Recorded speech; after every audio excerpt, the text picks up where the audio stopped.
Sertijab Asrendam, staf ahli Pangdam bidang ekonomi serta Kakudam 14 Hasanuddin Makassar dilaksanakan di Aula Mini Kodam, Jalan Urip Sumoharjo, Makassar. Ketiga pejabat utama yakni Kolonel Arhanud Syaiful Mukti Ginanjar, Kolonel Armet Andi Kaharudin, dan Kolonel Heru Purwanto nantinya akan bertugas di tempat yang baru. Sebagai gantinya, Kolonel Infantri Ardi Kartono, Kolonel Dirnurwan, serta Kolonel Ganardianto Heri akan mengembang tugas sebagai staf ahli Pangdam bidang ekonomi.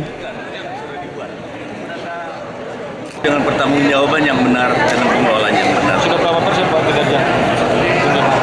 Ini sesuai dengan ini kita semua sudah tercapai. Sudah semua sudah tercapai.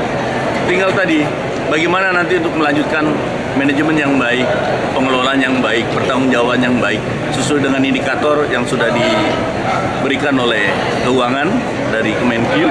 Itu ada 12 indikator yang kita harus patuhi untuk bisa mencapai